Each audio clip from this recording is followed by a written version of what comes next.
அது மாத்திரமல்ல ஒரு குறிப்பிட்ட வசனத்தை அவர் பலமுறை சொல்லிக்கொண்டே இருந்தார்.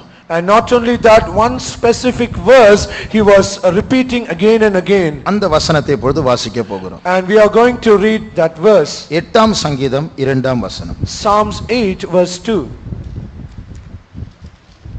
பகைஞனையும் பழிகாரனையும் அடக்கி போடு, தேவரீர் உம்முடைய சத்துருக்களின் நிமித்தம் குழந்தைகள் பாலகர் வாயினால் பலன் உண்டு பண்ணினீர். Out of the mouth of babes and sucklings hast thou ordained strength, because of thine enemies, that thou mightest still the enemy and the avenger. கர்த்தருக்கு ஸ்தோத்திரம். Praise the Lord. இப்பொழுது இந்த 2ஆம் வசனத்தை இந்த சங்கீதத்திலிருந்து எடுத்து வாசிப்போம். And this second verse, let us take it out of this psalm and read. அதாவது அதை எடுத்துவிட்டு அந்த சங்கீதத்தை வாசிக்க போகிறோம். And we are going to take it out and read the other verses of the psalm. இப்பொழுது 1ஆம் வசனத்தையும் 3ஆம் வசனத்தையும் அந்த 2வது வசனம் இல்லாதது போல 1ஆம் வசனத்தையும் 3ஆம் வசனத்தையும் வாசிப்போம். Let us skip the verse 2 as if it is not there, and let us read verse 1 and 3. எங்கள் ஆண்டவராகிய கர்த்தாவே, உம்முடைய நாமம் பூமி எங்கும் எவ்வளவு மேன்மையுள்ளதாயிருக்கிறது. உம்முடைய மகத்துவத்தை வானங்களுக்கு மேலாக வைத்தீர். உமது விரல்களின் கிரியையாகிய உம்முடைய வானங்களையும் நீர் ஸ்தாபித்த சந்திரனையும் நட்சத்திரங்களையும் நான் பார்க்கும் போது. இதுல தொடர்ச்சி இருக்கா? Do we have any continuance in this? முதல் வசனத்துல ஆண்டவரே உம்முடைய மகிமையை வானங்களில் வைத்திருப்பதை நான் காண்கிறேன் என்று சொல்லுகிறார். And the first verse say, O Lord, how excellent is that thy glory is in heaven. 3ஆம் வசனத்தில் சொல்லப்பட்டிருக்கு ஆண்டவரே உம்முடைய வீரர்களின் கிரியைகளை நான் பார்க்கும் பொழுது. And the third verse says, when I consider the work of thy hands. அதாவது முதல் வசனத்திலும் வானங்களில் இருக்கிற தேவனுடைய மகிமை சொல்லப்பட்டிருக்கிறது. 3ஆம் வசனத்திலும் வானத்தில் இருக்கிற தேவனுடைய மகிமை சொல்லப்பட்டிருக்கிறது. And in both of the verses, verse 1 and 3, it is said about the glory of God in heaven. 3ஆம் வசனத்திலிருந்து வாசித்தால் ஒரு தொடர்ச்சியை நாம் பார்க்கலாம். And right from verse 3 when we read, we can see that continuance. ஆகையால் இந்த 2ஆம் வசனம் இந்த சங்கீதத்தினுடைய மற்ற பகுதியோடு சம்பந்தம் இல்லாமல் செயற்கையாக பொருத்தப்பட்ட ஒரு வசனத்தை போல் தோற்றமளிக்கிறது. And the second verse, it appears as though it is something that is not related to the other verses of this psalm, and it is being included something artificially. அதுபோல் தான் இருக்கிறது. ஏனென்றால் அந்த வசனத்தை வாசித்தால் அந்த மற்ற பகுதி ஆண்டவரை உயர்த்துகிறது, அவருடைய வானத்தையும் உயர்த்துகிறது, மனுஷன் மேல் இவ்வளவு சிந்தை வைத்திருக்கிறேன் என்று சொல்லுகிறது. ஆனால் இது பொருத்தமில்லாத ஒரு வேத பகுதியை போல் இருக்கிறது. Because all the other verses, it exalts God and glorifies God and all his glory and all his work of his fingers. But however, this second verse, it is something that is inappropriate to this context. ஆனால் நாம் ஆழமாய் கவனித்தால், but when we meditate deeply, அந்த சங்கீதத்துடைய மற்ற பகுதிகள் எல்லாம் இந்த 2ஆம் வசனத்திலிருந்து தான் எழும்புகிறது. And all the other portion of this psalm, it comes out or proceeds out of the second verse. மறுபடியும் அந்த 2ஆம் வசனத்தை வாசிப்போம். Once again, let's read verse 2. பகைஞனையும் பழிகாரனையும் அடக்கி போட, தேவரீர் உம்முடைய சத்துருக்களின் நிமித்தம் குழந்தைகள் பாலகர் வாயினால் பலன் உண்டு பண்ணினீர். பலன் உண்டு பண்ணினீர். Thou hast ordained strength. இதே வசனத்தை நாம் இயேசு எடுத்து சொல்லுகிறார். இந்த வசனத்தை the same verse Jesus also quotes. மத்தேயு 21ஆம் அதிகாரம் 16ஆம் வசனத்தை வாசிப்போம். Matthew's Gospel chapter 21 verse 16. அவரை நோக்கி இவர்கள் சொல்லுகிறதை கேட்கிறீரோ என்றார்கள். அதற்கு இயேசு, ஆம் கேட்கிறேன். குழந்தைகளுடைய வாயினாலும் பாலகருடைய வாயினாலும் துதி உண்டாகும்படி செய்தீர் என்பதை நீங்கள் ஒரு காலம் வாசிக்கவில்லையா என்றார். பலன் உண்டு பண்ணினீர் என்று பழைய ஏற்பாட்டில் எழுதின அந்த பகுதி இப்பொழுது துதியை உண்டு பண்ணினீர். And the portion that said thou hast ordained strength, now it is said thou hast perfected praise. ஆகையால் குழந்தைகளுடைய வாயிலிருந்து நீர் துதியை உண்டாக செய்தீர். So out of the mouth of babes and sucklings thou hast perfected praise. அப்போ இந்த வசனம் துதியை பற்றி சொல்லுகிறது. So this verse, it speaks about praise. இந்த 8ஆம் சங்கீதத்தினுடைய மற்ற வசனங்கள் 1ஆம் வசனம் 3ஆம் வசனத்திலிருந்து 9ஆம் வசனம் வரை அந்த துதியை தான் காட்டுகிறது. So the other portions of this psalm from verse 1, 3 and to 9, it speaks about praise. ஆகையால் 2ஆம் வசனத்தில் பாலகருடைய வாயிலிருந்து துதியை உண்டு பண்ணியதான அந்த ஆண்டவர் அந்த துதியை தான் அந்த மற்ற வசனங்கள் வெளிப்படுத்துகிறார். So the second verse where God made the mouth of babes and sucklings to ordain praise, the other verses also speaks about the praise. இந்த அதிகாரத்தில் இந்த சங்கீதத்தில் இரண்டு காரியங்களை நாம் பார்க்கலாம். In this psalm we could see two things. ஒன்று தேவனுடைய மேன்மை. One is the greatness of God. ஆண்டவரே உம்முடைய நாமம் எவ்வளவு பெரிதா இருக்கிறது. Oh Lord, how excellent is thy name. அது மாத்திரமல்ல இரண்டாவது மனுஷனுடைய சிறுமை, அவன் எவ்வளவு சின்னவன். And secondly it speaks about the smallness of men. நாலாம் வசனம் சொல்லுங்க, ஆண்டவரே மனுஷனை நினைவு கூற நான் எம்மாத்திரம், அவன் எம்மாத்திரம். Oh Lord, what is man that thou art mindful of him? So இரண்டு காரியங்களை பார்க்கலாம். தேவன் எவ்வளவு பெரியவர், மனுஷன் எவ்வளவு சின்னவன். We could see two things, how great is our God and how small is man. அப்போ இந்த சங்கீதத்திலிருந்து நாம் புரிய வேண்டிய ஒரு காரியம், and one thing that we need to understand from this psalm is, உண்மையான துதி, உண்மையான ஆராதனையில் இந்த இரண்டு உணர்வும் காணப்பட வேண்டும். And in the true praise or a true worship, these two things should be found. ஒரு மனுஷன் தேவன் எவ்வளவு பெரியவர் என்று அறிந்தால், தான் எவ்வளவு சின்னவன் என்று அறிந்தால் தான் உண்மையான துதி வாயிலிருந்து புறப்பட முடியும். Only when a person understands how great is God, then he could realize his smallness. Only if he understands how great God is and how small he is, can he truly praise God. And only he understands how great God is and how small he is, then only he can praise God. நம்ம நிறைய பேர் நம்ம ஸ்தோத்திரம் பண்ணுகிறோம். அந்த ஸ்தோத்திரத்தினுடைய இனிமை, அந்த ஸ்தோத்திரத்தினுடைய மேன்மை இரண்டு காரியத்தில் இருக்கிறது. தேவன் எவ்வளவு பெரியவர் என்று அறிய வேண்டும், நாம் எவ்வளவு சின்னவர்கள் என்று அறிய வேண்டும். And all the praises that we do, all the sweetness and the greatness is that we need to understand how great is our God and how small we are. தேவன் எவ்வளவு பெரியவர் என்று அறிந்து கொள்ளாமல் நாம் எவ்வளவு சின்னவர்கள் என்று மாத்திரம் அறிந்தால் நமக்கு இந்த தாழ்வு மனப்பான்மை வரும். இல்லை என்றால் குற்ற உணர்வு, செல்ஃப் கண்டெம்னேஷன், நம்மை நாமே ஆக்கினைக்குள் தீர்க்கிற அனுபவம் வரும். But if we do only think about how small we are without understanding how great is our God, then we will be having this inferiority complex or self condemnation. அது மாத்திரமல்ல, not only that, நாம் எவ்வளவு சின்னவர்கள் என்று உணராமல் தேவனுடைய மேன்மை மாத்திரம் புரிந்து துதித்தால், and without understanding how small we are, and if we only understand how great is our God, நான் கொஞ்சம் மேன்மையானவன் என்ற ஒரு எண்ணம் இருக்கிறபடினால் உண்மையான அந்த இன்டென்ஸ், அதாவது அந்த அடர்த்தியான முழுமையான ஒரு துதி ஆண்டவரிடத்தில் போய் சேராது. And that intense or the fullness of that praise will not go and reach God. அப்போ நம்முடைய கை அசைவு, நம்முடைய துதியினுடைய வால்யூம், நம்முடைய இருதயத்தின் நிறைவு ஒரு பழுத்த பழமாக காணிக்கை தேவனிடத்தில் போய் சேராது. The movement of our hands, the volume of our praise and all the fullness of praise, it will not appear as a ripe fruit and reach God. நான் ஏறக்குறைய ஒரு 10 வயது இருக்கும்போது, while I was almost 10 years of old, ஒரு வெள்ளைக்கார sister வந்தாங்க, கன்வென்ஷனுக்கு வந்திருந்தாங்க. அப்போ என்னுடைய வீட்டுக்கு வந்திருந்தாங்க. Sister from abroad, she came to our house. அப்போ ஒரு பாட்டை சொல்லி கொடுத்தார்கள். And she taught me a song. அதுல பல மிருகங்களுடைய பெயர்கள் வரும். And in that song it will be mentioned about some animals. ஆண்டவரே, நான் ஒரு கங்காருவா இருந்தால் நான் துள்ளி உம்மை துதிப்பேன். Oh Lord, if I be a kangaroo, I will skip and I will praise you. நான் ஒரு வண்ணத்து பூச்சியா இருந்தால் நான் என்னுடைய செட்டைகள் அடித்து உம்மை துதிப்பேன். If I am a butterfly, I will flutter my wings and I will praise you. இப்படி ஒவ்வொரு மிருகத்துடைய பெயர்களை சொல்லி எப்படி துதிப்பேன். So mentioning all these animals, and it will say how will I praise you. அவங்க அதுக்கு ஆக்ஷன் எல்லாம் காட்டினாங்க. And she gave all the actions according to it. அவங்க சொன்னாங்க, சரி நான் ஆக்ஷன் பண்றேன், நீ சும்மா உட்கார்ந்துட்டு இருக்க, நீயும் பண்ண ஆக்ஷன் அப்படினு சொன்னாங்க. And she said, I'm doing all the actions, but you are silent, you also should do it. அப்போ நான் பண்ணல, வெக்கத்துல அப்படியே உட்கார்ந்துட்டு இருந்தேன். But I did not do that because I was ashamed to do it. அப்போ அந்த சிஸ்டர் சொன்னாங்க, he thinks he is too old for this அப்படினு. அதாவது ரொம்ப வயசு தாண்டி போய்ட்டான்னு நினைச்சிட்டு இருக்கான் அப்படினு எல்லாரும் வீட்ல எல்லார்கிட்டயே சொன்னாங்க. And she then said to all the family members saying, he thinks that he is too old to do all these things. அப்போ உண்மையான துதி இருக்கும் என்றால் அது நாம் டூ ஓல்டு, அதை நான் ரொம்ப பெரிய ஆள், நான் ரொம்ப டீசென்டான ஆள், இதுக்கெல்லாம் நான் வளைய முடியாது அப்படின்னு நினைக்க கூடாது. And if it is a true praise, then we should never think that I am too old to do all these things.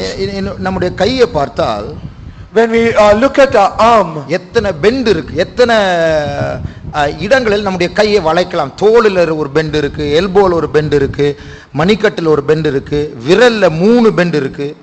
And we could find so many bends in our shoulders, in our elbow, in our wrist, and even in our fingers. நம்ம ஆராதிக்க வரும்போது நாம் எவ்வளவு சின்னவர்கள், இதெல்லாம் ஆண்டவர் எனக்கு தந்தார் என்று உணர்ந்து இந்த எல்லா அசைவுகளும் நம்ம யூஸ் பண்ணணும். So when we come to the worship, then we should understand how small we are, and we should move all these things and worship Him. ஆனால் நாம் இன்னும் அதற்கு நாம் வளர வேண்டும். ஏனென்றால் இன்னும் அந்த I am somebody, நான் ஒருவன், யாரோ ஒருவன் என்கிற ஒரு எண்ணம் இருக்கிறது.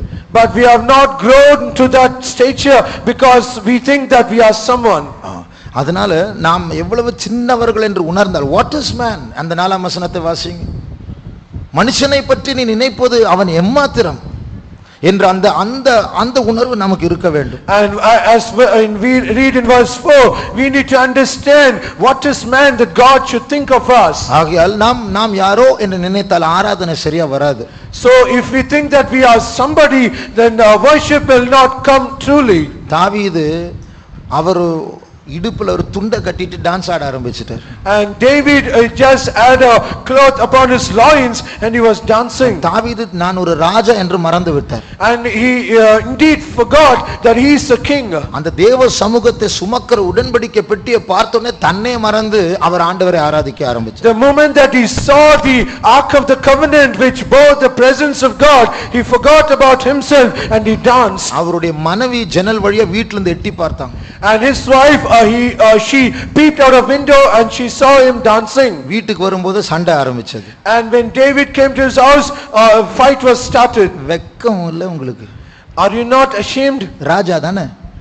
Is it not your king? இடுப்புல துண்டை கட்டிட்டு இப்படி அசிங்கமா டான்ஸ் பண்றது? Is it that should you have a only cloth about your loins and should you dance like this? அப்பொழுது தாவீது என்ன சொன்னார்? But what did David say that? இதை விட நான் நீசனாவேன். I will be more base than this. ஏனென்றால் நான் மனுஷர்களுக்கு முன்னாடி நடனம் ஆடவில்லை, ஆண்டவரை பார்த்து நான் என்னை மறந்து விட்டேன். Because I did not dance before men, when I saw my God I forgot about myself. தேவனை ஆராதிக்கிற துதிக்கிற நேரத்துல நாம் நம்மை மறந்து விட வேண்டும். So at the time of worshiping our God, praising our God, we should forget ourselves. இந்த நாம் இந்த பாட்டுகளை பாடும் பொழுது, ஆண்டவரை ஆராதிக்கும் போது, so as we sing these songs and we worship God, இப்பொழுது 11:30 மணி ஆகிறது. Now it is 11:30 AM. தாமதமாக வந்தவர்களுக்கு ஒரு அன்பான வேண்டுகோள், தயவு செய்து சீக்கிரமா வரதுக்கு பழகுங்க. ஏன்னா சிலருக்கு பிரசங்கம் தான் முக்கியம், பாட்டெல்லாம் முக்கியம் கிடையாது. நாம் ஆண்டவருக்கு நம்மை கொடுப்பது தான் பாட்டு.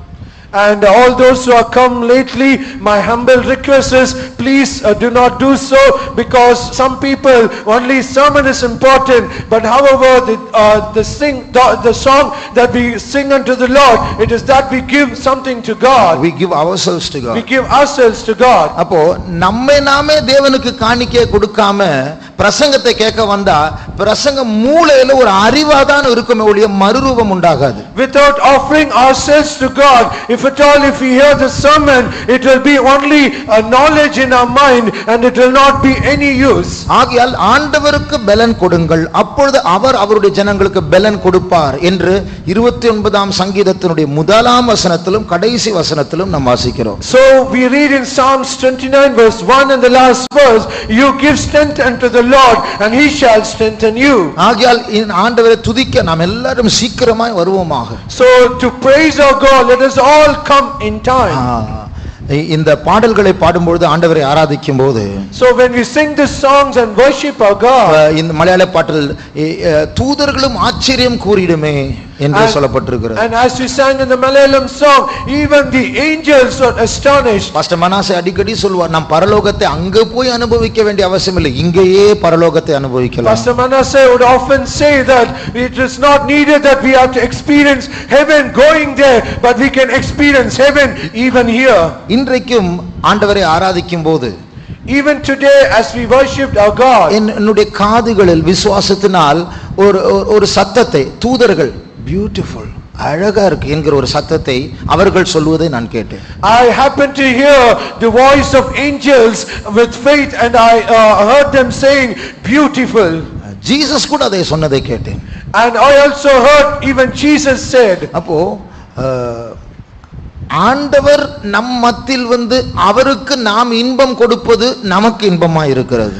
And God coming into our midst and we giving some joy to him, that is a joy to us as well. நாம் ஏதோ பெரியவர்கள் ரொம்ப பெரிய என்று அப்படி எண்ணி நாம் இங்கே நம்முடைய மூவ்மெண்ட்ஸ், நம்முடைய சரீர அசைவுகள், நம்முடைய கைத்தட்டுதல், நம்முடைய உள்ளத்தின் எழுச்சிகள், நம்முடைய உதடினுடைய உச்சரிப்புகள் இதெல்லாம் சுருக்கி அடக்கி கொண்டால் அது ஒரு குறைவான ஒரு காணிக்கை. And if at all, if we think something great about ourselves, and if we control our emotions and are clapping our hands and controlling our body, it is something that is short of worshipping God. இந்த சங்கீதத்தில் இந்த இரண்டு காரியங்களோடு கூட ஒரு மூன்றாவது காரியத்தை நாம் பார்க்கிறோம். In this psalm, along with these two things, we can see the third thing. ஒரு பெரிய தேவனை காண்கிறோம், ஒரு சிறிய மனிதனை காண்கிறோம். We see about a great God and a small man. மூன்றாவது இந்த சின்ன மனுஷனை தேவன் சந்திக்கிறார். Thirdly, this small man, God meets him. சந்தித்து மகிமையினாலும் கனத்தினாலும் ஆளுகையினாலும் முடிசூட்டுகிறார் என்று வாசிக்கிறோம். And he says after meeting him, he crowns him with glory, honor and strength. ஐந்தாம் 4, 5, 6 வசனங்களை வாசியுங்கள். Let's read 4 and 5. 5 and 6. 5 and 6. மனுஷனை நீ நினைக்கிறதற்கும் மனுஷகுமாரனை நீர் விசாரிக்கிறதற்கும் அவன் எம்மாத்திரம் என்கிறேன். விசாரிக்கிறதுக்கும் இங்கிலீஷ்ல விசிட் பண்ணுவதற்கும் சந்திப்பதற்கு நீ எம்மாத்திரம். And in English it is said, what is son of man that thou visitest him? சகையை பார்த்து ஆண்டவர் சொன்னாங்க, கொஞ்சம் கீழே இறங்கி வாயா, உன் வீட்டுக்கு நான் வரணும். எப்படி இருந்திருக்கும் சகை, நான் வந்து யாவரே பார்க்க முடியும்னு சொல்லிட்டு மரத்து மேல எனக்கு ஹைட் இல்லைன்னு சொல்லிட்டு நான் எல்லாருக்கும் மேல நான் போய் மரத்து வழியா நான் போனா யார் வீட்டுக்கு போமா என் வீட்டுக்கு வரேன்னு சொல்றாரு. Imagine the state of Zacchaeus, how he would have felt when Jesus called unto him saying, come down, I am to come to your house. Then because he was just climbing on the tree to see Jesus, rather than calling all others, Jesus said, I am going to visit your house. இதை சகையுடைய வீட்டுக்கு ஒரு முறை போனா, நம்ம வீட்டுக்கு நிறைய தடவை வந்திருக்கிறார் இயேசு, ஆனா நமக்கு தெரியாது. தெரிஞ்சாலும் அதெல்லாம் சும்மா அப்படியே ஒரு பெரிய மேட்டரே கிடையாது நமக்கு. It is just Jesus visited the house of Zacchaeus only once, but however he came to our house many times, but we do not realize this, and we say that it is okay. அடுத்த 2 வசனங்களை வாசியுங்கள். Let's read the next 2 verses. நீர் அவனை தேவதூதரிலும் சற்று சிறியவனாக்கினீர், மகிமையினாலும் கனத்தினாலும் அவனை முடிசூட்டினீர், உம்முடைய கரத்தின் கிரியைகளின் மேல் நீர் அவனுக்கு ஆளுகை தந்து. பாருங்கள், அவர் நம்மை சந்தித்து கனத்தையும் மகிமையும் ஆளுகையும் தருகிறார். And he visits us and he gives glory and honor and dominion. ஆகையால் இப்படி தேவன் இந்த சிறிய மனுஷனை உயர்த்துகிறார்.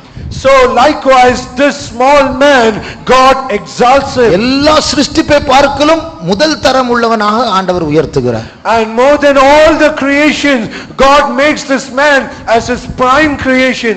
ஆனால் however, இந்த உயர்த்தப்பட்ட மனுஷன் அந்த உயர்வையும் கனத்தையும் தேவனுக்கு டிரான்ஸ்ஃபர் பண்ண வேண்டும், மாற்ற வேண்டும், கொடுக்க வேண்டும். அதுதான் ஆராதனை, அதுதான் துதி. And this exalted man, he should transfer all this glory and honor to God in return. That is worship. அப்ப பாருங்க, ஆண்டவர் மனுஷனை சந்தித்து மகிமையும் கனத்தையும் கொடுக்கிறார். So see, God visits man and he gives glory and honor. இந்த கனம் பெற்ற மனுஷன் என்ன செய்கிறான்? So what this honorable man does, எல்லா மனுஷர்கள் செய்யாவிட்டாலும் அந்த பாட்டை ஏற்றின சங்கீதக்காரன் அதை செய்கிறார். And though all other men is not doing, but the composer of this psalm, he is doing that. அது என்ன? What is that? நான் கனப்படுத்தப்பட்டிருக்கிறேன் ஆண்டவரால், ஆகையால் நான் ஆண்டவரை கனப்படுத்துவேன் என்று சொல்லி முதலாம் வசனத்தில் ஆண்டவரே இந்த முழு பூமியில் உம்முடைய நாமம் எவ்வளவு மேன்மையா இருக்கிறது என்று சொல்லுகிறார். And I was exalted by my God, and I am going to exalt my God in return, saying, oh God, how glorious is thy name. இப்படி ஆண்டவரை உயர்த்துகிறவர்கள் தாங்கள் கனம் பெற்றாலும் தாங்களை மேன்மைப்படுத்தாமல் தாங்களை தாழ்த்தி ஆண்டவரை உயர்த்துகிறவர்கள் தான் குழந்தைகள். And all this person who is exalted in such a way without exalting themselves, if they exalt God, they are babes in the presence of God. இரண்டாம் வசனத்தில் வாசிக்கிறோமே, குழந்தைகள் பால் குடிக்கிறவர்கள் இவர்கள் யார்? உயர்த்தப்பட்டாலும் தங்களை தாழ்த்தி ஆண்டவரை கனப்படுத்துகிறவர்கள். So in the second verse we read about babes and sucklings. These are the people, though they are exalted, they humble themselves and exalt God. என்னை கனப்படுத்துகிறவர்களை நான் கனம் பண்ணுவேன். Him that honoreth me I will honor. அப்போ நாம் ஆண்டவரை கனப்படுத்தும் போது தேவன் நம்மை கனப்படுத்துவார். So when we honor God, he will honor us. தேவன் நம்மை கனப்படுத்தும் போது ஆண்டவரை கனப்படுத்துகிற அந்த தன்மை குறையக்கூடாது. அது எப்பொழுதும் அவரை கனப்படுத்திக் கொண்டே இருக்க வேண்டும். So when we honor our God, the act of honoring, the character of honoring should not come down. We should continually honor God. ஆண்டவர் நல்ல வேலை கொடுப்பார். God will give you a good job. எக்ஸாம்ல நல்ல மார்க்ஸ் கொடுப்பார். He will give you good marks in your examination. கடனை அடைப்பார். He will solve all your debts. நல்ல வருமானம் கிடைக்கும். He will give you a good income. நல்ல பொசிஷன் கொடுப்பார். He will give you a good position. இதெல்லாம் கிடைக்கும் போது ஆண்டவரை இன்னும் அதிகமாக கனப்படுத்த வேண்டும். மற்றபடி கூட்டத்துக்கு வர மாட்டோம், சண்டே மாத்திரம் லேட்டா அப்படி வந்துட்டு தலையை காட்டிட்டு போவோம், வீட்டில் ஒரு ஜெபம் கிடையாது, நீ ஜெபிச்சுக்கோ அப்படின்னு குடும்பத்தார்கிட்ட சொல்லுவது, இப்படி மாறக்கூடாது. So when God exalts and honors us in such a way, rather than exalting God even more, we should not say, we should not skip all our Sunday meetings, all our worship, and we should not give excuses. சமீபத்தில் ஒரு மனைவி அவருடைய புருஷனை பற்றி சொல்லிக் கொண்டிருந்தார். Recently a wife, she said something about her husband. என் கூட ஜெபிக்கவே வர மாட்டார், எத்தனை முறை நான் கூப்பிட்டேன் வா ஜெபம் பண்ணு சொன்னா வர மாட்டார். And she said, how many times I've called him to pray along with me, how much ever I called him, he never comes. நம்ம சபை சேர்ந்தவங்க தான், ஆனா ஜெபம் என்பது அவங்க வீட்ல கிடையாது. They are indeed our church member, but prayer is something not at all in their home. ஜெபிக்க கூப்பிட்டா நான் ஆண்டவர்கிட்ட மனசுல ஜெபிச்சுட்டு தான் இருக்கிறேன், நீ ஜெபம் பண்ணு. And whenever she calls for a prayer, he would say, I am indeed praying to God in my heart. So if at all you want to pray, you can go and pray. ஒரு நாள் ஆண்டவர் நம்மோடு பேச வேண்டும் என்று விரும்பும்போது ஆண்டவர் சொல்றார், நான் மனசுல பேசிட்டு தான் இருக்கிறேன். So but one day when when we desire that God wants to speak to us, God will simply say, I indeed was speaking to you, but I was speaking in my heart. அந்த கணவர் சொல்லுகிறார், இப்படி எல்லாம் ஜெபிக்கணும்னா நான் ஊழியத்துக்கே போயிருப்பேனே. And that husband, he would also say, if at all I had to pray in such a way, I would rather go to the ministry. அந்த அர்த்தம் ஜெபம் பண்றது, அபிஷேகத்தில் நிரம்புறது, காலையில எழும்புறது, இதெல்லாம் only ஊழியக்காரங்களுக்கு மட்டும்தான். விசுவாசிகள் எப்படி இருக்கலாம்? The meaning is all this praying in such a way, rising up early in the morning and all doing all this ministry is only for the servants of God, and the believers can live as they wish. இதெல்லாம் மாற வேண்டும். All these things should change. குழந்தையா இருந்தால், பாலகர்களா இருந்தால் நாம் கனம் பெற்றாலும் ஆண்டவரை கனப்படுத்திக் கொண்டே இருப்போம்.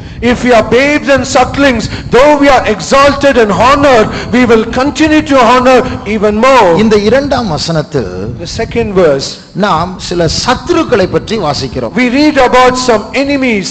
அதுல உங்கள் சத்துருக்கள் நிமித்தம் அந்த வசனத்தை வாசிங்க. Let's read that portion. Because of thine enemies. பகைஞனையும் பழிகாரனையும் அடக்கி போட தேவரீர் உம்முடைய சத்துருக்களின் நிமித்தம். உம்முடைய சத்துருக்கள், அப்போ தேவனுக்கு சில சத்துருக்கள் உண்டு. So it says because of thine enemies, it means God also has some enemies. அந்த சத்துருக்கள் யார்? Who are those enemies? தேவன் ஒரு பெரிய பிளானை வச்சிருக்கிறார். God has a great plan. பெரிய plan. It is a very great plan. பைபிள்ல சொல்லப்பட்டிருக்கிறது அந்த பிளான், அந்த திட்டத்தை பற்றி மனுஷன் கண்ணினால் கண்டதில்லை, காதினால் கேட்டதில்லை, நம்முடைய இருதயத்தில் யூகித்ததும் இல்லை. And about that great plan, it is said in the scriptures, eye hath not seen, ear has not heard, and even it was not found out in the heart of man. Imagine in the heart of man. அப்போ அப்படி மனுஷனால் யூகிக்க முடியாத ஒரு பெரிய grand plan அது. And that is a great grand plan that is incomprehensible to man. மனுஷன் ஒரு திட்டம் போட்டான், அது ஒரு குறுகிய காலத்திற்கு உட்பட்ட ஒரு திட்டம். தேவன் வைத்திருக்கிற திட்டம் நித்திய காலமாய் நிலைத்திருக்கிற திட்டம். If a man makes a plan, it is a short term plan, but when God makes a plan, it is a plan that pertains to eternity. அதுல ரொம்ப பரவசமூட்ட ஒரு காரியம், அந்த பிளான் அந்த திட்டத்துல நீங்களும் இருக்கிறீங்க, நானும் இருக்கிறேன். But the more joyful thing in that plan is that in that plan you and I are there. ஆனால் இந்த தேவனுடைய சத்துருக்கள் இந்த பிளானுக்கு விரோதமாய் செயல்படுகிற But சத்துருக்கள். however, the enemies of God, those are the enemies which work against such a great plan. உங்களை கெடுக்க வேண்டும், என்னை கெடுக்க வேண்டும், தேவன் நம்மை பற்றி வைத்திருக்கிற அந்த திட்டத்தை கெடுக்க வேண்டும், இரவும் பகலும் அழிவை யோசிக்கிற சத்துருக்கள் தான் இந்த சத்துருக்கள். And these are the enemies who think of all the destruction day and night so that they might spoil you and me. அந்த சத்துருக்களை பற்றி பைபிள் அதே வசனம் சொல்லுகிறது, பகைஞனும் பழிகாரனும் என்று சொல்லப்பட்டிருக்கு. And about that same enemy it is said the enemy and the avenger. தமிழ்ல பகைஞன் வெறுக்கிறவன், நம்மை வெறுக்கிறான். And in English it is said something who hates us. தமிழ்ல In Tamil. அப்போ பழிகாரன் என்று சொன்னால் பழி வாங்க வேண்டும். And when it says avenger, he who takes vengeance. அப்போ நம்மேல் பயங்கர கோபமா இருக்கிற, பொறாமையா இருக்கிற, பகைக்கிற, பழி வாங்க வேண்டும் என்று முடிவோடு கிளம்பி இருக்கிற எத்தனையோ பிசாசுகள் உண்டு. So there are so many devils which continuously envies about us and hates us, and he always tries to avenge us. 44ஆம் சங்கீதத்தில் In Psalms 44, 15ஆம் 16ஆம் வசனங்களில் in verse 15 and 16, அந்த பகைஞனையும் பழிகாரனையும் நாம் பார்க்கலாம். we see about the enemy and the avenger. நமக்கு விரோதமாக எப்பொழுதும் தூஷணத்தையும் நிந்தையும் வார்த்தைகளை வீசிக்கொண்டே இருக்கிறார். And against us he always throws about words of reproach and he blasphemeth. வாசியுங்கள். நிந்தித்து தூஷிக்கிறவனுடைய சத்தத்தின் நிமித்தமும் சத்துருவின் நிமித்தமும் பழி வாங்குகிறவனின் நிமித்தமும் என் லட்சை நித்தம் எனக்கு முன்பாக இருக்கிறது, என் முகத்தின் வெட்கம் என்னை மூடுகிறது. அந்த பகைஞன் பழிகாரன் இருக்கா? நான் கவனிக்கலையா? 16ஆம் வசனம். நிந்தித்து தூஷிக்கிறவனுடைய சத்தத்தின் நிமித்தமும் சத்துருவின் நிமித்தமும் பழி வாங்குகிறவனின் நிமித்தமும். சத்துருவின் நிமித்தம், பழி வாங்குகிற நிமித்தம். It is said about the enemy and the avenger. அப்ப இவன் தூஷிக்கிறான், நிந்திக்கிறான். And he reproacheth and blasphemeth. ஒரு 2-3 மாதங்களுக்கு முன்பாக வெளியிலிருந்து ஒரு மனுஷன், பிசாசு பிடித்த மனுஷன் 24 hours prayer chainல அந்த ஹாலுடைய பின்பகுதி தூண்ல கட்டி போட்டிருந்தான். And 2 or 3 months back, from outside, a person possessed by the devil, he was bound with chains in the 24 hours prayer. தொண்டை வலிக்க கத்தி திட்டிட்டே இருக்கிறான். ஊழியக்காரன் வந்தான்னா வெள்ளஜிபா வச்சு போட்டுட்டு இருக்கான், அப்படி இப்படி கெட்ட வார்த்தை போட்டு என்னமோ பேசிட்டே இருப்பான். And with a great voice out of his throat, even not considering the pain in his throat, he was just accusing the servants of God. நாள் கணக்கா பேசி பேசி துப்புறான், யாராவது வந்தா திட்டுறான், கட்டி போட்டிருக்காங்க, ஆனா வாயை அடக்க முடியல. And continuously days together he spat and he just blaspheming the servants of God. அப்ப நான் யோசிச்சேன், நம்ம நரகத்துக்கு போனா அந்த ஸ்பிரிட் கூட நம்ம பக்கத்துல உட்காரணும். And I just thought about it, if at all if we get to hell, even that spirit also will be beside us. அப்போ இதுதான் நிந்திக்கிற தூஷிக்கிற பிசாசுகள். So these are the devils which always reproacheth and blasphemeth. இரவும் பகலும் அந்த வார்த்தைகளை பேசி நம்மை நிந்தித்து நம்முடைய அழைப்பிலிருந்து நம்மை தள்ள வேண்டும். இதுதான் பிசாசுடைய தொழில். So the very business of the devil is night and day he should reproach and blaspheme us. 2 வருடங்களுக்கு முன்பாக படப்பையில் வைத்து எழுப்புதல் கூட்டங்கள் நடந்தது. 2 years back there was a revival meeting at Padapai. அங்கே நான் தரிசனங்களில் 2 நாட்களில் 3 காரியங்களை கண்டேன். And at that place in my visions in these 2 days I happened to see some things. ஒன்று ஒரு ஹெக்ஸ், ஒரு 6 முனை உள்ள ஒரு நட்சத்திரம். And one I happened to see a hexagon shaped star. ஒரு 6 pointed star. 6 pointed star. அது ஒரு சூனியத்தை சாத்தான் சபையில் உள்ளவர்கள் தான் அதில் அந்த முனைகளில் நின்று அவர்கள் என்னென்னலாம் செய்வார்கள். And this is the members of the Satan church, they will do all sorts of things from these points. அது ஒரு சாத்தானுடைய சதி அது. And this is the conspiracy of Satan. இரண்டாவது நான் ஒரு சவப்பெட்டியை கண்டேன். Secondly, I happened to see a coffin. இது பிசாசு அந்த சதியினுடைய திட்டம் அது. And this is the plan of this conspiracy. என்னை ஒரு பெட்டியில் வைக்க வேண்டும். He should place me in this coffin. மூன்றாவது நான் ஒரு மம்மியை கண்டேன். அதாவது இந்த செத்து போனதான பிரேதங்களை துணியில் அவர்கள் சுருட்டி வைத்து அதை அந்த பிரேதத்தை பாதுகாப்பார்கள். And secondly, I happened to see a mummified body where they will roll all this corpse with a cloth. அப்ப இந்த மூன்று காட்சிகளுடைய அர்த்தத்தை புரிந்து கொண்டேன். And I happened to understand the meaning of these three visions. அந்த 6 முனை உள்ள நட்சத்திரமும் அந்த பெட்டியும் வானத்தில் தான் இருக்கிறது. And the 6-pointed star and the coffin, it is in the skies. Conspiracy in high places, உன்னதங்களில் இருக்கிறதான சதி அது. And this is the conspiracies in the high places. அப்ப பிசாசுடைய செயல் திட்டம் என்ன? So what is the action plan of the devil? எனக்கு மாத்திரமல்ல நம்ம எல்லாருக்கும் பிசாசு வைத்திருக்கிற ஒரு காரியம் தான. So not only to me, what is the action plan that the devil has to each and every one of us? பிசாசு ஒரு துர் ஆலோசனையை தீட்டுகிறான். And Satan has a wicked plan. அது என்ன? What is that? நம்முடைய சரீரத்தை அல்ல, நம்முடைய ஆத்துமாவே சவப்பெட்டியில் போட வேண்டும். It is not a body. He should put our soul into that coffin box. ஆத்துமாவில் மரணம் அடைய வேண்டும். So there should be death happen to that soul. ஆனால் அதோடு கூட நிறுத்தக்கூடாது. Now he should not stop then. அந்த செத்து போனவர்களை பாதுகாக்க வேண்டும். அந்த மம்மிஃபைட் பாடி, அதாவது இந்த துணியை போட்டு சுருட்டி வைக்கிறது போல. And he should also protect the dead people like that mummified body. அப்போ அதனுடைய அர்த்தம் என்ன? So what is the meaning? நாம் செத்தால் போதாது. It is not enough that we die. நம்முடைய ஆத்துமாவை கொன்றால் போதாது. It is not that he kills our soul. அந்த சாவை பிசாசு நம்முடைய அழைப்புக்கு விரோதமாக அவன் பெற்ற வெற்றியை நித்தியமாய் கொண்டாட வேண்டும். அதுதான் அந்த வெற்றி, அந்த சாவை நித்தியமா பாதுகாக்கணும்.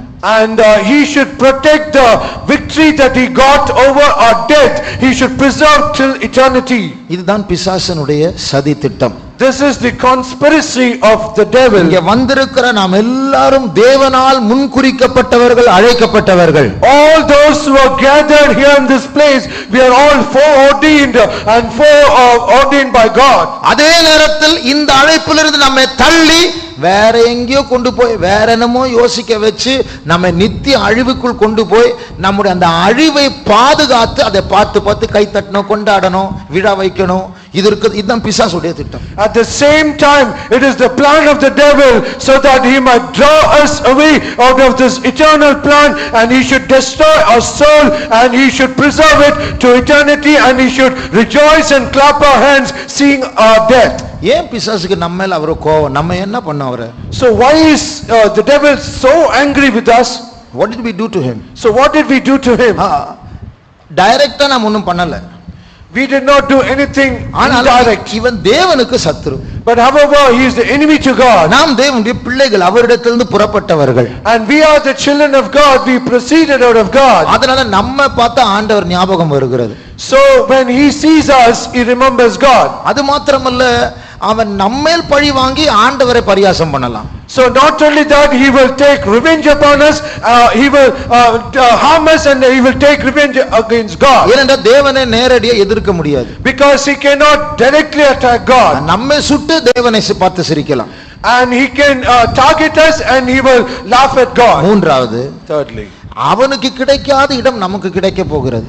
And the place that he did not get, we are going to get. அதனால பொறாமை பிடித்து நம்மை பகைத்து நம்மை நிந்தித்து தூஷித்து நம்மை கொல்ல வேண்டும். So because of that, he is so envious about us, and he hates us, and he reproacheth us, and he blasphemeth us. இப்படிப்பட்ட நேரத்தில், at such a time as this, அந்த பகைஞனை, அந்த பழிகாரனை அடக்கும்படியாக ஆண்டவர் குழந்தைகளை தேடுகிறார். And God is seeking all the babes and sucklings so that he might subdue such an enemy and the avenger. அவர்கள் யார்? Who are they? தாங்கள் சின்ன நிலவரத்தை புரிந்து கொண்டு தேவனுடைய மேன்மையை புரிந்து கொண்டு தேவனை ஆராதிக்கிறவர்கள். They are the people who understand their small state and understand the greatness of God and honor it and worship at God. இப்படிப்பட்டவர்கள் மூலமாக தேவன் அந்த சத்ரு, அந்த பகைஞனை, அந்த பழிகாரனை, எத்தனையோ நம்முடைய வாலிபர்களையும் பெரியவர்களையும் ஊழியக்காரர்களையும் பழைய விசுவாசிகளையும் கொன்று போட்டவனை அடக்கும்படியா கர்த்தர் பலன் உண்டு பண்ண போகிறார். And through such a people, God is going to ordain strength so that he might destroy or subdue such an enemy who destroyed so many youth, so many young people and all the old and small. ஒரு boxer உடைய பலன் எங்க இருக்கிறது? Where is the strength of a boxer? அவனுடைய கையில் இருக்கிறது. In his fist. இந்த குழந்தைகளுடைய பலன் எங்க இருக்கிறது? So where is the strength of these babes? சொல்லுங்க. வாயில் இருக்கிறது. It is in their mouth. அப்படிதான் சொல்லி இருக்கு இல்லையா? குழந்தைகளுடைய வாயில் பலனை உண்டு பண்ணினீர். That is what it says, out of the mouth of babes there was ordained strength. மறுபடியும் வாசிங்க. பகைஞனையும் பழிகாரனையும் அடக்கி போட தேவரீர் உம்முடைய சத்துருக்களின் நிமித்தம் குழந்தைகள் பாலகர் வாயினால் பலன் உண்டு பண்ணினீர். பாரு, குழந்தைகள், பால் குடிக்கிற குழந்தைகளுடைய வாயில் பலன் உண்டு பண்ணினீர். Out of the mouth of babes and sucklings there was ordained strength. ஒரு 1.5 வயதுக்கும் போது ஒரு பிள்ளை வந்து அப்பா அம்மா அப்படி எல்லாம் கூப்பிட ஆரம்பிக்கும். இந்த பால் குடிக்கிற குழந்தைக்கு என்ன பேச தெரியும்? If at all a child is at 1.5 years, it will call mommy and daddy, but what a suckling baby will do? அது போடுற சத்தத்துல ஒரு அர்த்தம் கிடையாது. அதை நம்ம பார்த்து சிரிச்சிட்டு என்னமோ சத்தம் எல்லாம் போடுவோம். There will be no meaning whatever it speaks or voice is coming out of it. It will just laugh at us. ஆனா அந்த அர்த்தம் இல்லாத சத்தத்தை புரிஞ்சிட்டு அந்த சிரிப்பை பார்த்து தாய் தகப்பன் எடுத்து அணைச்சு கொஞ்சுவாங்க. But even looking at that meaningless voice of that little kid, the mother will embrace it to his bosom. அப்போ அந்த இன்னசென்ஸ், குற்றம் இல்லாமை, அந்த அப்பாவித்தனம், அந்த குழந்தையினுடைய அந்த நிலவரத்திலிருந்து அது பேசுக, அந்த மழலை பேச்சு, அது பிதாவுக்கும் தாய்க்கும் தகப்பனுக்கும் எவ்வளவு இன்பத்தை கொடுக்கிறது. That innocent voice or the innocent actions that the little kid does, it how great joy it brings to its parents. இதே போல நாம் அந்த இன்னசென்ஸ், அந்த நிரபராதிகளாக குற்றமில்லாத அந்த நிலவரத்திற்கு நாம் வந்து ஆண்டவரை துதிக்கும் போது அந்த பால் குடிக்கிற குழந்தைகளை போல அந்த ஒரு இனிமையான சத்தம் நம்முடைய உள்ளத்திலிருந்து புறப்படும். So we also, when we have no faults and being innocent, when we give praise unto God, it will appear as though the voice of the suckling. காலையில 8 மணிக்கு ஃபோன் பண்ணி ஒருத்தரை மிரட்டி, நாளைக்கு பாரு உன்னை என்ன பண்ற அப்படின்னு சொல்லி இங்க வந்து ஹல்லேலூயா பிரேஸ் தி லார்ட் ன்னு சொன்னா அது அருவருப்பா இருக்கும் ஆண்டவருடைய மைண்ட்ல.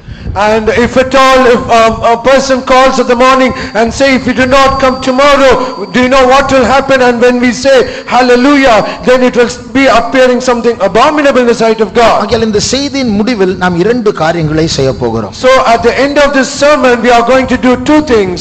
ஒன்று, இன்னசென்ஸ், அதாவது குற்றம் இல்லாமையில் என்னுடைய கையை கழுவினேன் என்று சங்கீதக்காரன் சொல்லுகிறது போல நாமும் இயேசுவின் இரத்தத்தினால் கழுவப்பட்டு அந்த குற்றம் இல்லாமை என்கிற நிலவரத்துக்கு நாம் வரப்போகிறோம். So as the psalmist says, I wash my hands with innocent blood, so also we are going to come to the state of being innocent. இரண்டாவது, ஒரு கஷ்டமான காரியத்தை செய்ய போகிறோம். Secondly, we are going to do a difficult task. நாம் எல்லாரும் ஒரு 1000 ஸ்தோத்திரம் பண்ண போகிறோம். We are going to all offer 1000 praises. நாம் எல்லாரும் குழந்தைகளாய் மாறி ஸ்தோத்திரம் பண்ண போகிறோம். We are all going to be changed as babes and we are going to offer praises. அப்படி நாம் ஸ்தோத்திரம் பண்ணும்போது, when we praise in such a way, உன்னதங்களில் நமக்கு விரோதமாய் பிசாசு தீட்டுகிற அந்த சதிகள் வாய்க்காதே போகும்படி அவர் செய்ய போகிறார். and he is going to make all things to be simple and all the conspiracy that the devil makes in the high places. நீங்கள் கூட அண்மையில் சில சொப்பனங்களை பார்த்திருக்கலாம். வீட்டில் ஆபத்து வருகிறது போல, சத்ரு துரத்துகிறது போல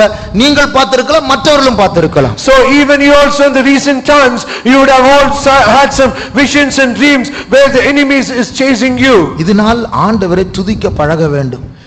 Through this we have to exercise, because of this we have to exercise to praise God. இதுதான் நம்முடைய மாத ப்ராஜெக்ட் குறிப்பு. இதுதான் கடைசி நாள். And this is the project point of this month, and this is the last day of this month. நாளைக்கு வேற project குறிப்பு.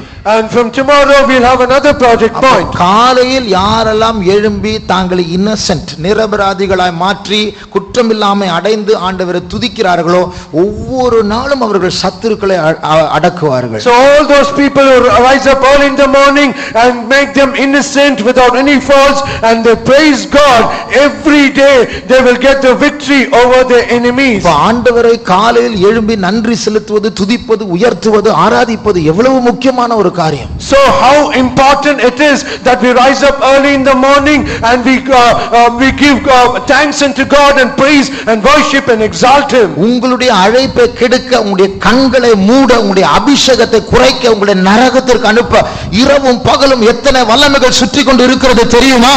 Do you know how many powers that is coming around and around day and night to destroy your anointing, to destroy your calling?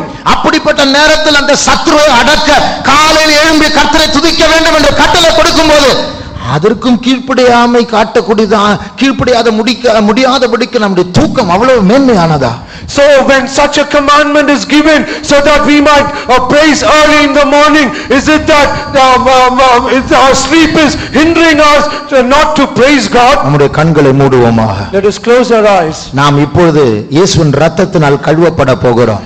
Now we are going to be washed by the blood of Jesus. கண்களை மூடி கவனியுங்கள். Close your eyes and hear. எபிரேயர் 12ஆம் அதிகாரத்தில் ஒரு வசனம் உண்டு. There is a verse in Hebrews chapter 12. நாம் இயேசுவின் இரத்தத்தண்டே வந்திருக்கிறோம். We have come to the blood of Jesus. அப்படி என்றால் இந்த ஹாலுக்குள் இயேசுவின் இரத்தம் காணப்படுகிறது. If that be so, in this hall there is the blood of Jesus. இப்போது வேற ஒரு மண்டலத்தில் அது இருக்கிறது.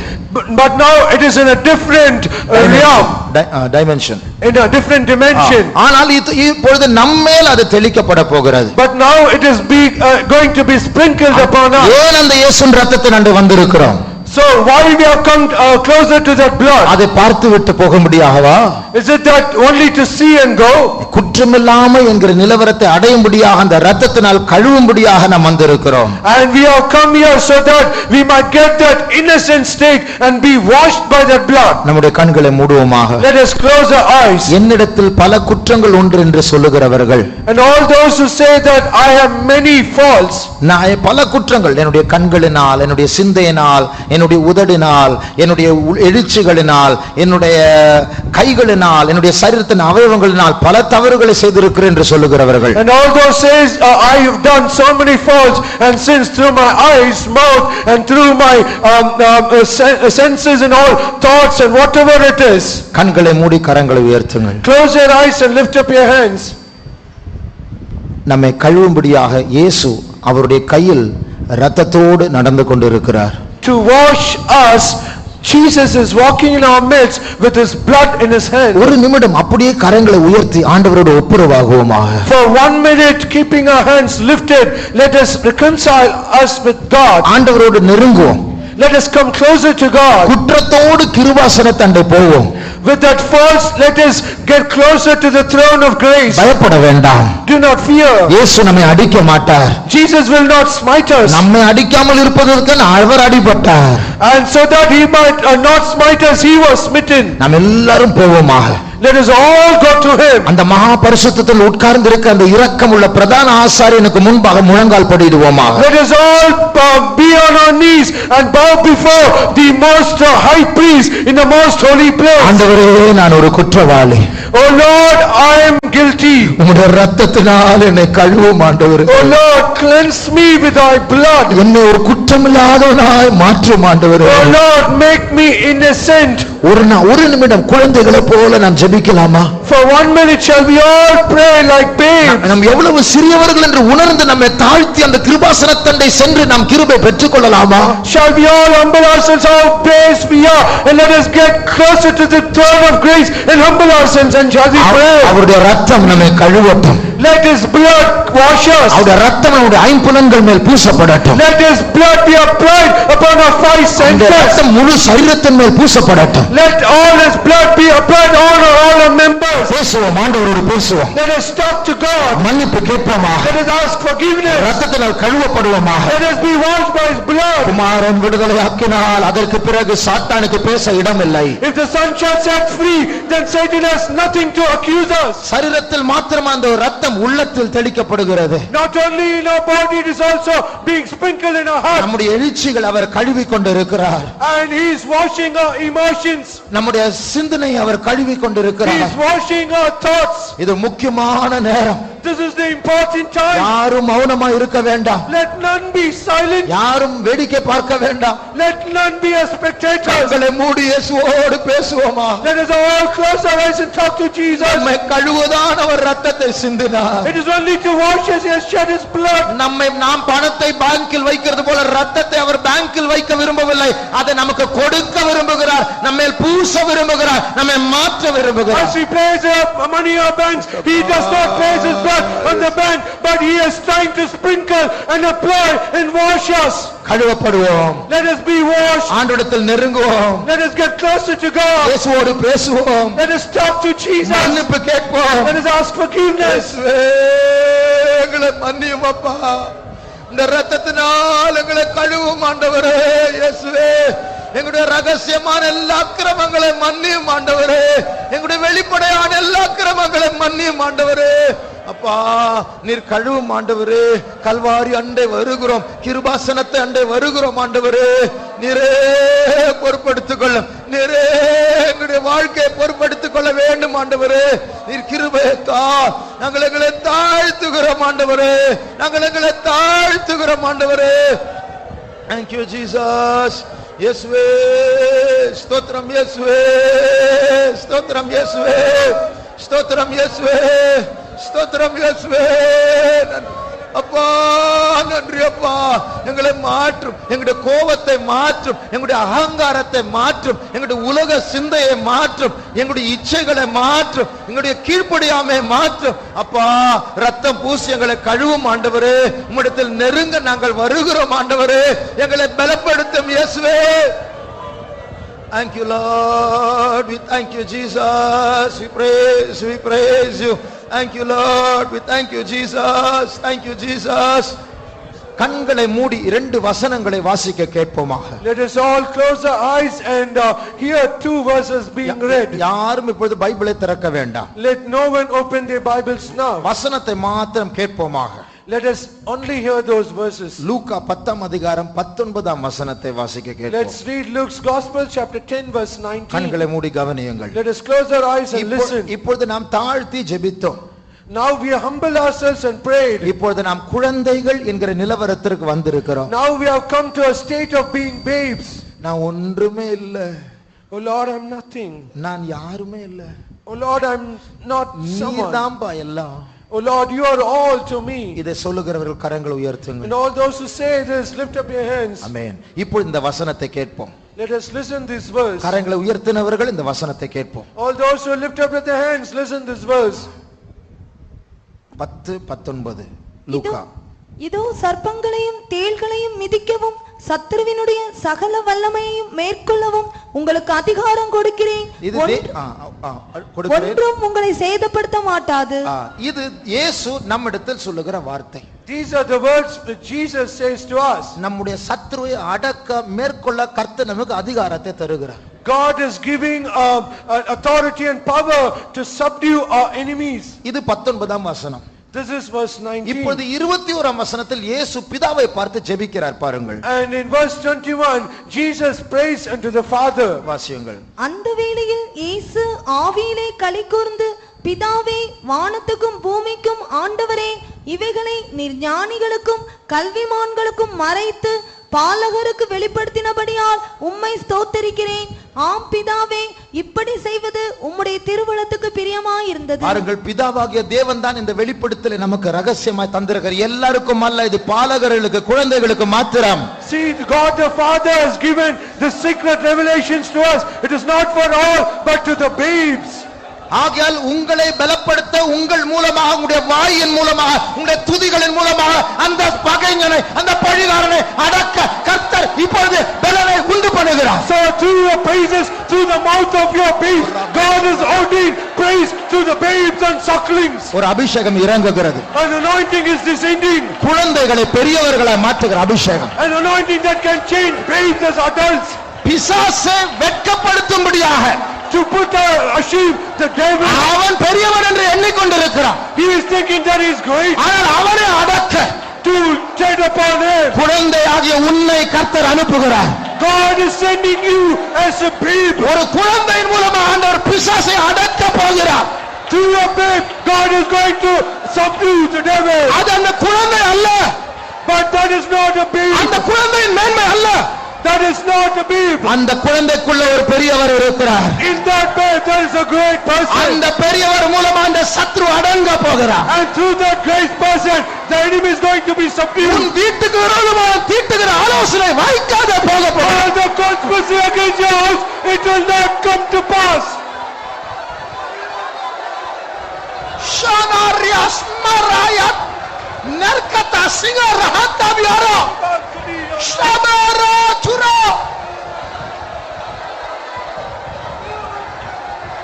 Oh ramashabara manaratna.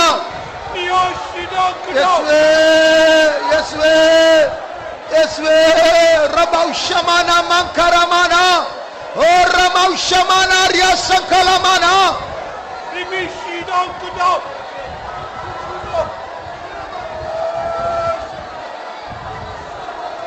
உங்களுக்கு தெரியுமா? Do you know? அந்த 7 தலை உள்ள வலு சர்ப்பத்தை ஜெயித்தது ஒரு குழந்தை. It is only a babe that overcame that 7-headed dragon. அந்த குழந்தை ஜெயம் கொண்ட ஆண் பிள்ளை. That is the victorious man child. அது வேற யாரும் இல்லை, நீங்கள் தான் அது. It is not someone, but it is you. உங்களை உயர்த்தின நீங்கள் தான் அது. It is you who are lifted up your head. ஷமரா சங்கரமா நெசகர்மலாரா மௌஷமனாரா.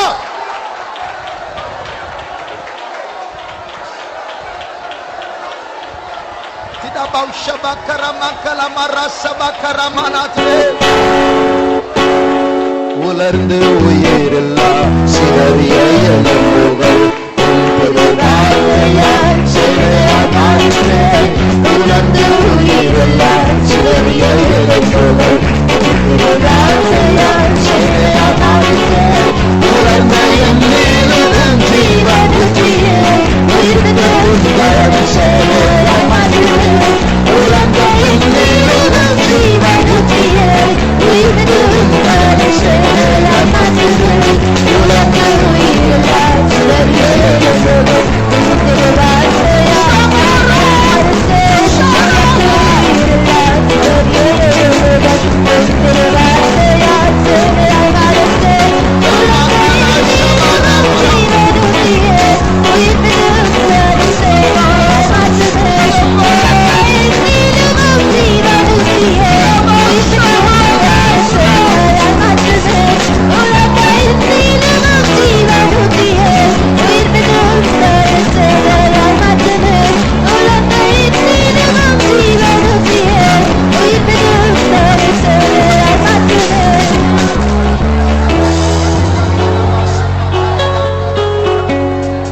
முச்சடி நடுவில் தோன்றியாகும் தாயை முச்சடியாமென்னை முச்சடி நடுவில் தோன்றியாகும் தாயை முச்சடியாமென்னை அக்கினி ஜுவாலையை காத்திருந்தேனா அற்புத சாட்சியமாய் உலகமதாய் அக்கினி ஜுவாலையை காத்திருந்தேனா அற்புத சாட்சியமாய் உலகமதாய் முச்சடி நடுவில் தோன்றியாகும் தாயை முச்சடியாமென்னை